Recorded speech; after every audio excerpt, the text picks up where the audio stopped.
Hello students, okay. మనకి second BSc third సెమిస్టర్లో solid geometry పేపర్లో మనకి ప్లేన్స్, లైన్స్, స్పియరు, కోను, సిలిండరు ఈ కాన్సెప్ట్స్లో ఒక మంచి లైన్స్లో ఉన్నటువంటి ఒక ఇంపార్టెంట్ ప్రాబ్లము మనకి చాలా ఇంపార్టెంట్గా ఎగ్జామ్లో కూడా వస్తారు. ఒకసారి దాని గురించి చూద్దాం. ఈ ప్రాబ్లం ఏంటంటే find the image of the point 1, 3, 4 to the plane 2x - y + z + 3 = 0. Okay, ఒక పాయింట్ నుంచి ఒక లైన్కి ఉన్నటువంటి ఇమేజ్. ఇక్కడ నేను డయాగ్రామ్ చూడండి ఒకసారి. ముందు ఏమి ఇచ్చారు, ఏం చేయాలి అది కాన్సెప్ట్ ఒకసారి చూస్తే, ఏ అనే పాయింట్ నుంచి 2x - y + z + 3 అనే ఒక ప్లేన్కి ఇమేజ్ కట్టాలి. ఇమేజ్ అంటే ఏ నుంచి ఇక్కడికి ఎంత దూరం అయితే ఉందో అక్కడి నుంచి అంతే దూరంలో ఉన్నటువంటి పాయింట్ మనం ఫైండ్ చేయాలి. ఓకే అమ్మా, ఇప్పుడు ఫైండ్ చేయడానికి ఒక్కసారి చూద్దాం. ఇక్కడ ఇది ఎలా వస్తుంది ఏంటి నేను చెప్తా చూడండి. ఒక లైన్ ఇంకో లైన్కి పర్పెండిక్యులర్గా ఉంటే దాన్ని నార్మల్ అంటాం. నార్మల్ అంటే ఇది ఒక ax + by + cz + d. ABC అనేవి ఏవైనా నెంబర్స్ మనకి ఏమైనా ఉండొచ్చు, ఇంటిజర్స్. అలాంటి ఏబిసిలు ఒక పర్పెండిక్యులర్గా అంటే 90 డిగ్రీస్ ఫామ్ చేసే పర్పెండిక్యులర్ ప్లేన్కి డిఆర్స్ అవుతాయి. ఈ లైన్కి ఉన్నటువంటి ఏబిసిలు పర్పెండిక్యులర్ లైన్కి డిఆర్స్, డైరెక్షన్ రేషియోస్ కింద మారుతాయి. ఇక్కడ 2, -1, 1 అనేవి ఏబిసిలు. అవి పర్పెండిక్యులర్గా ఉండే లైన్కి డిఆర్స్ ఆఫ్ నార్మల్, పర్పెండిక్యులర్ కాబట్టి 2 - 1 1 కింద మారే. ఓకే, దీన్ని బట్టి మనం ఇంకా ఏం చేయగలము అంటే ఒక్కసారి ఆలోచిద్దాం. ఒక లైన్ ఈక్వేషన్ కావాలి నీకు పాసింగ్ త్రూ ద పాయింట్ ఏ నుంచి, హ్యావింగ్ ద డైరెక్షన్ రేషియోస్. ఏ ఫామ్లో ఉంటుంది అంటే ఇది passing through the point x1, y1, z1 అయితే కనుక direction ratios LMN, L, M, N అయితే కనుక ఈ లైన్ ఈక్వేషన్ ఎలా ఉంటుంది? x - x1/L, y - y1/M, z - z1/N లా ఉండాలి. ఈ లైన్కి పర్పెండిక్యులర్గా ఉండే లైన్ ఆ ఫామ్లో మనం చూపించగలం. Passing through the point and having the DRs. ఈ డిఆర్స్ ఎక్కడి నుంచి వచ్చాయి? ఈ లైన్ పర్పెండిక్యులర్గా ఉంది కాబట్టి, నార్మల్ కాబట్టి దీని యొక్క కోఎఫిషియెంట్స్ ఏబిసిలు, దానికి డిఆర్స్ అయితే. ఓకే, ఇప్పుడు మనం ఏం చేయాలి స్టార్ట్ చేద్దాం. ఒక్కసారి మనకి కాన్సెప్ట్ తెలిసింది కదా ఎలా ఉంది అంటే దీని సొల్యూషన్ చూడండి ఒకసారి. మనకి ఒక ఈక్వేషన్ ఇచ్చారు కదా, గివెన్ ప్లేన్ ఈక్వేషన్.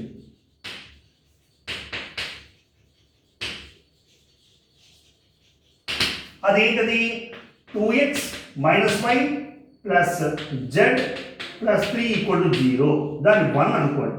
మనకి ఇచ్చిన లైన్ ఏంటంటే 1 అనుకుందాం. ఓకే, దానికి పర్పెండిక్యులర్గా ఈ లైన్కి పర్పెండిక్యులర్ డిఆర్స్ అంటాం దాన్ని. దీని యొక్క పొజిషన్ దానికి వెళ్తే అంటే the line perpendicular to 1 having DRs, direction ratio ఎంతమ్మా? 2, -1, 1 and passing through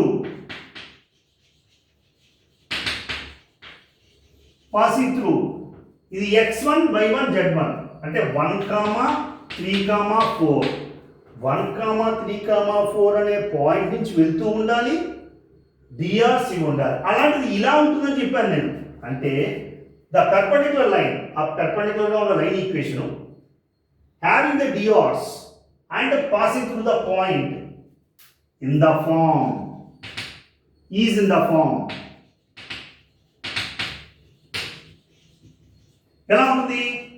x - x1 అంటే x - 1/2, y అంటే y - y1 అంటే 3, y - y1/m, m అంటే ఇది L, M, N and z - z1, z - 4 ఇక్కడ L, M, N అంటే 1 అన్నమాట. ఇలా కనబడుతుంది. మనం దీన్ని ఏమనుకోవాలి? K అనుకోండి. ఓకేనమ్మా, ఇక్కడ ఇంకా జాగ్రత్తగా రాసుకుంటాం. అంటే K అనుకోండి. ఇలాంటి ఈక్వేషన్ని K అనుకోవడం ఎందుకు అంటే దాంట్లో ఉన్న XYZలు బయటకు వస్తాయి. ఆ XYZలు ఈ లైన్ మీదే ఉంటాయి. మనకి ఇది ఇక్కడికి తీసుకొస్తాం. అంటే ఇప్పుడు చూడండి, x minus 1/2 is equal to k, అవునా కదా? ఎక్స్ మైనస్ 1/2 కే అవుతుంది. And y minus 3/-1 is equal to k, ఇది కూడా కేకి ఈక్వల్ అవుతుంది. Next z minus 4/1 is equal to k. దీని నుంచి ఎక్స్ వై జెడ్ ఎలా ఉంటాయంటే ఇక్కడ చూడండి, x is equal to 2k plus 1, y is equal to -k plus 3, z is equal to k plus 4. ఇప్పుడు మనకి ఒక పాయింట్ కనబడుతుంది. హ్యావింగ్ ద డిఆర్స్, ఈ లైన్ ఈక్వేషన్ పెట్టాము, ఆ లైన్ ఈక్వేషన్ కేకి ఈక్వల్ చేసాము, x comma y comma z అని వచ్చాయి. ఎంత అంటే 2k plus 1 -k plus 3 k plus 4. అది ఈ పాయింట్స్ అన్నమాట. మనకి ఏంటది? బి అనే ఇమేజ్ పాయింట్స్. ఎలా ఉన్నాయి? ఇది 2k ప్లస్ 1. మనం అక్కడ రాయాల్సింది ఏంటంటే ఏకి బి అనే పాయింట్ పెట్టాం, ఏ నుంచి బి అనే పాయింట్ పెట్టాం. ఇదంతా 2k ప్లస్ 1 రాసుకున్నాం ఒకసారి. 2k ప్లస్ 1 ఇదంతా -k ప్లస్ 3, -k ప్లస్ 3 ఇదంతా k ప్లస్ 4. ఒకసారి చూడండి, k ప్లస్ 4. ఓకే, బి అనే పాయింట్ వచ్చింది, కానీ k వాల్యూ రావాలి. k వస్తే ఆన్సర్ వచ్చేసినట్టే. అక్కడ k రావాలి అంటే మనకు కావాల్సిన ఒక చిన్న కండిషన్ ఉంది. ఏ అనే పాయింట్ ఎక్కడ ఉంది, బి అనే పాయింట్ ఎక్కడ ఉంది, అది మధ్యలో ఉన్నటువంటి పాయింట్ ఇది అవుతుంది, అది ఆ లైన్ మీద ఉండాలి. ఇది మంచి కాన్సెప్ట్, మనం ఆలోచించాలి. ఏ అనే పాయింట్ బి అనే పాయింట్ ఉన్నప్పుడు మిడ్ పాయింట్ వచ్చి ఆ లైన్ మీద ఉంటుంది, అప్పుడే అది ఇమేజ్ అవుతుంది. ఇమేజ్ అంటే ఏంటంటే ఒక పాయింట్ నుంచి ఇంకో పాయింట్కి సమాన దూరంలో ఆ లైన్కి సంబంధించి ఉండాలి.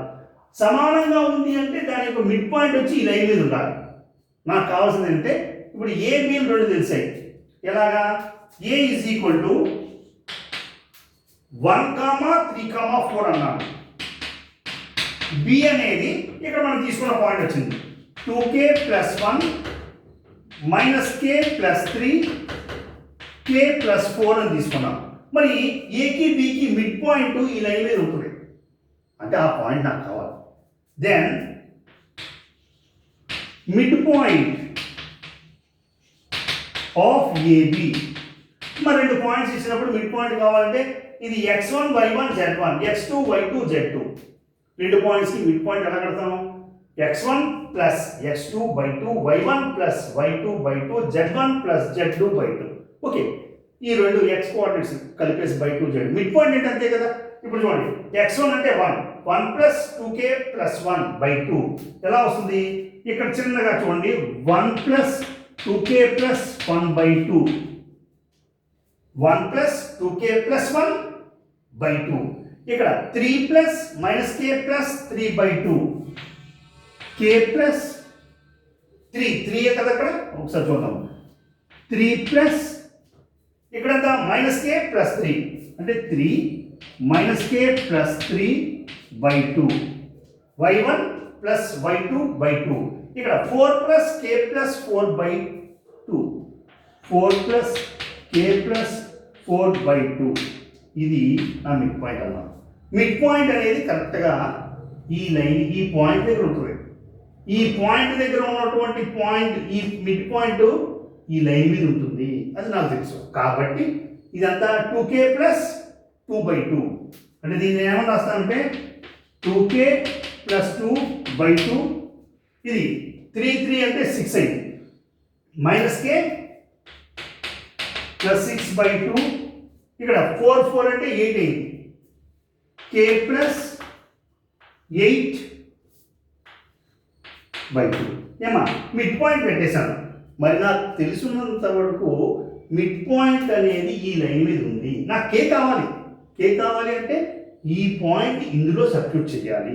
ఇప్పుడు చూడండి, 2k ప్లస్ 1 by2ని 2 కామన్ తీస్తే k ప్లస్ 1 అవుతుందా అవుదా? అంటే లేదా 2k ప్లస్ 1 by2 మనం రాసేసినా పర్వాలేదు. లేదా ఇది ఎంత అవుతుంది అంటే క్లియర్లీ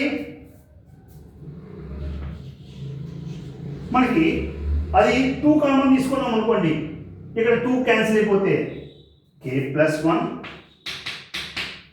ఇక్కడ రెండో పాయింట్ ఎంత -k+6 next k+8/2 lies on ఏది మీద ఉంటుంది lies on 2x - y + z + 3 = 0 అవునా కదమ్మా ఈ పాయింట్ ఈ లైన్ మీద ఉండాలి సబ్స్టిట్యూట్ చేద్దాం ఇక దట్ ఇంప్లైస్ చూడండి ఒకసారి 2 × x అంటే ఎంత k+1 మైనస్ y అంటే ఎంత -k+6/2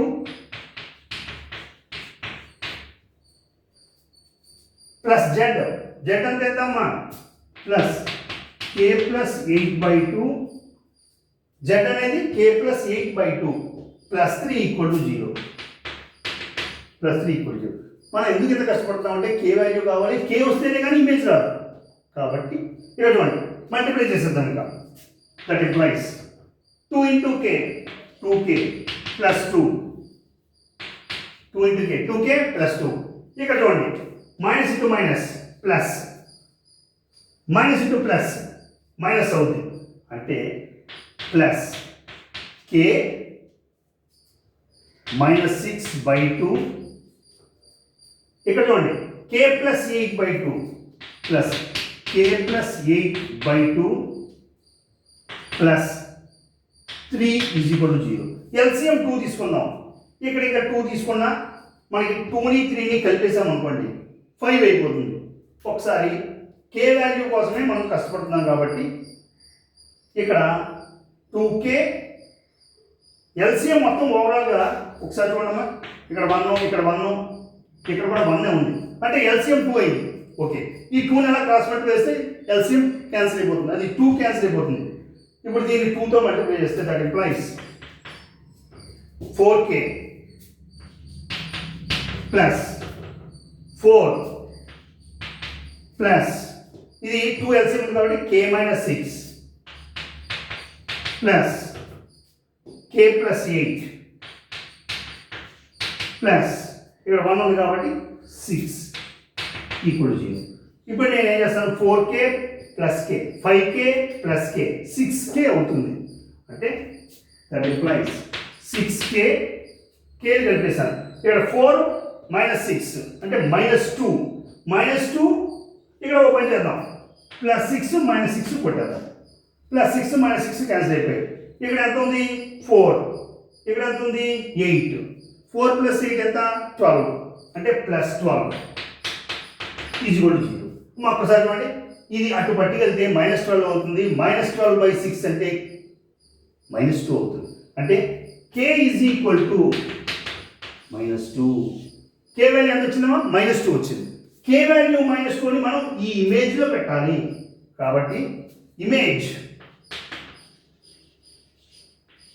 b = మనకి 2k + 1 ఒకసారి చూడండి k అంటే ఎంత ఇక్కడ -2 వచ్చింది 2 × k అంటే -2 + 1 -k + 3 మైనస్ k అంటే -3 -k + 3 k + 4 k అంటే -2 + 4 ఇలా చూడండి ఇప్పుడు దీన్ని -4 + 1 -4 + 1 అంటే ఎంత అవుతుంది -3 ఇక్కడ -2 ప్లస్ 2 + 3 5 ఇక్కడ -2 + 4 + 2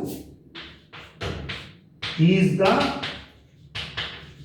ఇమేజ్ ఒకసారి జాగ్రత్తగా చూడండి k వాల్యూ ఎలా ఫైండ్ చేసామో ఒక్కసారి చూస్తే k = -2 వచ్చాక ఆ -2 అనే వాల్యూని ఇమేజ్లో సబ్స్టిట్యూట్ చేస్తే మనకి ఇమేజ్ b అనే పాయింట్ -3, 5, 2 అని వచ్చింది ఏమా ఒకసారి జాగ్రత్తగా వినండి ఈజీగా చాలా ఈజీగా అర్థమవుతాయి ఇంకా మిగిలిన కూడా చేద్దాం ఓకేనా థ్యాంక్ యూ